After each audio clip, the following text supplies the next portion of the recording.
아멘. 전쟁 영화를 보면 전쟁의 장면들이 굉장히 흥미롭습니다.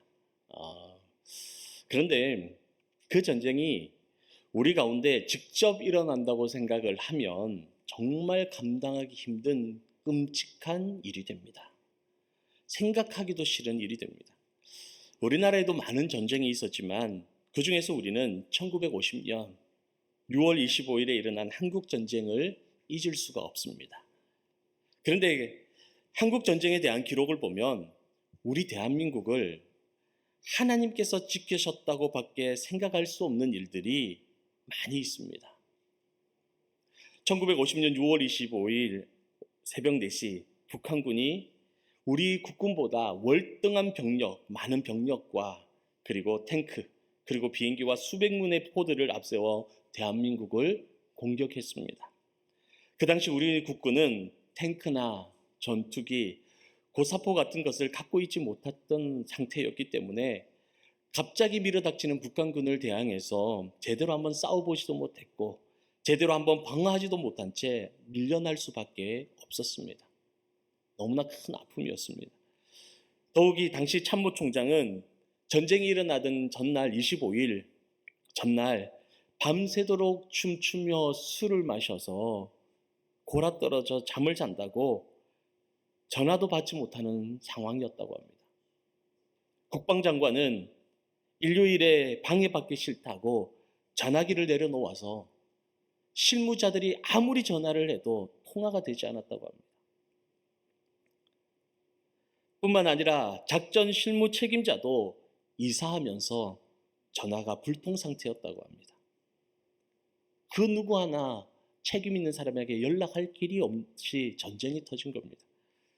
게다가 농촌 일선 돕기 명목으로 국군의 3분의 1이 휴가 중이었다고 합니다. 그러니 이 전쟁은 패배하는 것이 너무나 뻔하고 너무나 명백한 전쟁이었습니다. 북한군을 막을 수 있는 것은 아무도 없었고 얼마 만에 패망하느냐 하는 것은 단순히 시간 문제였습니다. 그런데 이 대한민국이 그 죽음과 멸망 가운데서 무너지지 않은 것은 하나님께서 우리 대한민국과 함께 하셨기 때문입니다. 6월 25일 북한군은 막강한 군사력을 동원해서 파죽지세로 남한을 밀고 들어왔습니다. 그리고 하루 만에 6월 26일 하루 만에 이미 경기도 의정부까지 점령을 했습니다. 그런데 어찌된 일인지 서울까지 바로 진격할 수 있었음에도 불구하고 그 중요한 상황에 군을 정비하고 상황을 파악하면서 북한군이 이틀 동안 머물고 진군을 하지 않았어요. 뿐만 아니라 6월 28일 서울에 온 다음에도 진격을 중지했습니다. 여러분, 전쟁 초반이 얼마나 중요합니까? 밀고 갈 수 있을 때 쉬지 않고 밀고 가야 되는데 그때 6일간 머물거리면서 북한군이 멈췄어요. 그런데 이렇게 머뭇거리는 동안 국군이 한강 이남에서 재집결해서 6일간 한강 방어선에서 전력을 기울였습니다. 6일간의 시간을 번 겁니다. 만일 북한군이 머뭇거리지 않았다면, 그래서 국군이 6일 동안 시간을 벌지 못했다면 이 나라는 바로 다 무너지고 말았을 것입니다. 왜냐하면 북한이 머뭇거리는 그 시간 동안 국군이 재편성되었고 미군이 이 땅에 상륙할 수 있는 시간을 만들어 준 것입니다. 이것은 역사를 편찬하는 사람들에게 아주 귀한 일로 남아 있습니다. 멈출 만한 이유가 아닌데 전쟁이 시작되고 가장 중요한 그 시점에 북한군이 군을 정비하며 머뭇거렸다는 거예요. 6일간의 그 중요한 골든타임을 허비하며 있었다는 것입니다. 여러분, 이 일이 우연인 것 같지만 다음의 내용을 보면 모든 것이 하나님의 역사하심이었습니다. 6월 25일 한국전쟁이 시작되었을 때에 미국 트루먼 대통령이 곧장 유엔 안전보장이사회를 소집합니다. 그리고 유엔군을 한국에 보내기 위해서 투표를 하는데 이때 찬성이 9표, 기권이 1표, 결석이 1표였다고 합니다. 결론적으로는 반대가 한 표도 없어서 가결이 됩니다. 근데 여러분, 이 유엔 안전보장 이사회에서 유엔군을 파병할 때 한 나라라도 반대하면 파병할 수가 없어요. 그런데 이때 기권한 나라가 어디냐? 유고슬라비아, 사회주의 나라였습니다. 그리고 이때 결석한 나라가 어디냐? 바로 공산국가였던 소련이었습니다. 여러분, 만일 소련이 참석했다면 거부권을 행사하는 것은 당연한 일이었습니다. 파병이 일어날 수가 없는 거예요. 트루먼 대통령이 이 사회를 소집하고 북한을 침략자로 규정하고 유엔군을 파병하자고 의결을 해도 소련이 거부하면 이 모든 일은 부결됩니다. 한국은 희망이 사라지고 패망의 길을 갈 수밖에 없습니다. 그런데 이런 중대한 회의에 어째서 소련 대사가 불참하게 되었고 유엔군이 한국에 파병되는 역사적인 일이 일어나게 되었을까요? 그 배경에 하나님의 도우심이 있었던 겁니다. 소련 대사는 유엔 빌딩에서 그리 멀지 않은 빌딩에 살고 있었어요. 가까운 빌딩에 살고 있었어요. 그렇기 때문에 빠질 수가 없는 상황입니다. 안전보장이사회가 개최된다는 소식을 듣고 이 소련 대사가 바로 출발을 하려고 하는데 보좌관들이 말렸답니다. 얼마 되지 않는 거리니까 서둘러 가시지 않아도 됩니다. 천천히 가셔도 됩니다. 1시간이면 충분히 갑니다. 괜찮습니다. 그런 거예요. 그래서 이 소련 대사는 그 말을 듣고는 여유를 부리고 시간에 맞춰 출발을 했답니다. 그런데 한 번도 고장나지 않던 차가 뉴욕거리 한가운데서 갑자기 고장이 나요. 수리가 되지 않고 차가 출발을 못합니다. 그리고 그 일로 인해서 안전보장이사회가 끝난 후에야 소련 대사의 차가 회의 장소에 도착하게 되었답니다. 만일 그때 소련의 대사가 차가 고장나지 않았다면, 회의 개최 소식을 듣고 소련 대사가 바로 출발했었다면 지금의 대한민국은 없었을 겁니다. 여러분, 이 모든 것이 하나님의 역사하심이었습니다. 마태복음 10장 말씀에 하나님께서 허락하지 않으면 참새 한 마리도 땅에 떨어지지 아니한다라고 말씀하세요. 소련 대사의 차가 고장나는 바람에 유엔군의 한국전쟁 참전이 결정이 되었고 미국이 지휘하는 통합사령부가 창설이 되었고 메가드 장군이 총사령관이 되었습니다. 여러분, 지금까지 유엔군이 평화 유지나 갈등 해결을 위해서 파병되는 일은 몇 차례 있었지만 그러나 유엔군이 직접적으로 대규모 군사 행동을 지휘하며 장기간 다국적 국가가 대규모로 파병되어 전쟁에 참여한 경우는 현재까지 한국 전쟁이 유일무이한 전쟁이었습니다. 한 번도 그런 일이 없었어요. 당시 대한민국은 싸울 능력이 없었습니다. 탱크 하나, 비행기 한 대가 제대로 없었습니다. 하나님께서는 그 모든 것을 아시니 세계 연합 군대를 일으키셨고 이 대한민국을 위하여 군대를 일으키셨고 그 중요한 시점에 북한군이 6일 동안 머물거리도록 만들어서 유엔군이 도착할 수 있는 시간을 만들어 주었던 것입니다. 여러분, 이 군대는 하나님께서 보내신 군대입니다. 그러나 북한군이 압도적인 병력으로 낙동강 전선까지 밀고 내려와 부산만 빼고 그 일대만 빼고 다 점령된 걸 우리는 알고 있을 것입니다. 이 부산만 함락되면 전쟁이 끝나는 상황으로 밀렸습니다.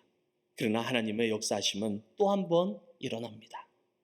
이런 위기 상황에 이승만 대통령은 부산 도지사 관사의 목사님들을 불러놓고 이렇게 부탁을 합니다. 여러분, 지금 우리나라가 죽느냐 사느냐 하는 위기에 처했습니다. 이제 메가드 사령부에서 폭격기로 낙동강 전선에 융단 폭격을 가하면 기사회생할 수 있는 기회가 있습니다. 그런데 7월과 8월은 한국의 우기입니다. 그러므로 여러 목사님들께서 기도하셔서 장마가 들지 않도록 여러분이 기도하셔야 됩니다. 이때 부산으로 피난온 목사님들이 대신동에 모여서 금식하며 주님께 부르짖으셨습니다. 그러자 하나님께서 도우셔서 그날 날씨가 쾌창했고 폭격기가 낙동강 일대 융단 폭격을 가함으로써 인천 상륙작전이 성공할 수 있는 계기를 마련하게 됩니다. 사랑하는 성도 여러분, 이런 역사의 흐름을 볼 때 대한민국의 수많은 장병들이 목숨을 걸고 그 죽음이 헛되지 않도록 붙들어 주시고 지켜주신 분은 우리 여호와 하나님이십니다. 탱크 하나, 전투기 하나 제대로 없던 나라가 242대의 탱크와 198대의 비행기를 앞세워 침공한 북한군을 상대로 버티고 이겨 이 자유를 지킬 수 있었던 것은 기적입니다. 하나님께서 도우시고 함께하지 않으셨다면 불가능한 일이었습니다. 여러분, 우리는 이 대한민국의 자유를 주신 하나님의 은혜를 결코 잊어서는 안 됩니다. 그렇다면 하나님께서 왜 이 나라를 지켜주셨을까요? 그 대규모 군대를 일으키셔서 보내시어 이 나라를 지켜주신 이유가 무엇이었을까요? 왜 기적의 역사를 이 땅에 이루어 주셨을까요? 그것은 우리를 사명자로 세우셨기 때문입니다. 하나님의 사명을 감당할 제사장 나라로 이 나라를 선택하셨기 때문입니다. 우리가 잘해서 우리 우연히 위기를 모면한 것이 아니라 하나님께서 하나님의 뜻을 이루기 위해서 우리 민족을 구원하신 것입니다. 우리가 잘 알듯 하나님께서는 제사장 나라로 세우신 이스라엘을 이방 나라들로부터 언제나 지켜 보호하셨습니다. 왜 지켜 보호하셨습니까? 그 사명을 감당하라고 지키셨습니다. 오늘 본문 17절 말씀을 보면 너를 치려고 제조된 모든 연장이 쓸모가 없을 것이라. 일어나 너를 대적하여 송사하는 모든 혀는 내게 정죄를 당하리니 이는 여호와의 종들의 기업이요 그들이 내게서 얻은 공인이라. 여호와의 말씀이니라. 하나님께서는 이스라엘을 공격하는 모든 무기와 송사가 결국 실패할 것이라고 말씀하십니다. 이스라엘 백성의 보호와 승리는 하나님의 의로움에서 비롯된 하나님의 기업이기 때문에, 그들이 하나님의 기업이기 때문에 그들이 하나님의 의로움으로 인하여 보호와 승리를 차지할 거라고 말씀하고 계시는 것입니다. 사랑하는 성도 여러분, 우리는 이스라엘을 향한 하나님의 약속의 말씀을 통하여 우리를 돌아볼 수 있어야 됩니다. 하나님께서 우리나라를 멸망에서 지키시고 세계 선진국들과 어깨를 나란히 할 수 있을 만큼 이렇게 일으켜 세우셨습니다. 왜 그러셨을까요? 이는 하나님께서 이 나라 이 민족이 하나님의 기업임을 보여주시는 것입니다. 여러분, 우리나라를 역사를 보십시오. 복음이 들어오고 이 땅의 역사가 달라졌습니다. 삶의 질이 달라졌습니다. 하나님께서는 이 대한민국을 아시아의 등불로 세우셨고 세계에 복음을 전하도록 일으켜 세우셨습니다. 여러분, 지금 미국 다음으로 선교사를 많이 파송하는 나라가 우리 대한민국입니다. 그런데 세상 사람들은 대한민국의 성장에 하나님의 역사를 포함시키지 않으려고 합니다. 하나님의 섭리를 지우려고 합니다. 우리의 잘난만을 나타내고 우리의 민족성만을 나타내고 우리의 똑똑함만을 기록하려고 합니다. 여러분, 하나님께서 우리나라를 택하시고 지키시고 보호하사 복음의 빛과 소금이 되라 세우셨건만 우리가 하나님의 역사를 잃어버리면, 우리를 세우신 하나님의 뜻을 잃어버리면 이 나라의 장래는 어두워질 수밖에 없습니다. 우리는 성경에서 이스라엘을 통하여 충분히 보고 배웠잖아요. 이스라엘이 제사장 나라로 부름을 받았음에도 불구하고 그 사명을 감당하지 못할 때 외부의 침략과 우상 나라들로 인하여 나라를 잃어버리고 예배를 잃어버리는 아픔을 겪었다는 것을 우리는 너무나 잘 알고 있습니다. 사랑하는 영일만의 성도 여러분, 살아계신 하나님께서 한국전쟁의 처참한 상황 속에서도 이 대한민국을 지켜주시고 오늘날 선진국 대열에 들어서서 K-팝, K-드라마, K-푸드, K-방산 등 세계적인 영향력을 나타내는 나라로 세워주셨습니다. 이제 우리가 해야 할 일은 주님이 맡기신 그 사명을 감당하는 것입니다. 한국전쟁을 통하여 우리에게 보여주신 하나님의 사랑을, 나를 구원한 예수 그리스도의 은혜를 세상에 널리 전해야 합니다. 우리가 먼저 예배의 자리를 지키고 은혜의 자리를 사모하며 나아가야 합니다. 그때 이 나라의 미래가 든든해질 줄로 믿습니다. 오늘 본문에는 하나님께서 택한 백성들을 환난에서 붙들어 주시고 지켜주신다는 이사야의 예언이 담겨 있습니다. 오늘 예언의 말씀이 우리를 향한 하나님의 말씀이 되기를 주님의 이름으로 축복합니다. 그러기 위해서는 이 민족이 하나님께로 돌아와야 됩니다.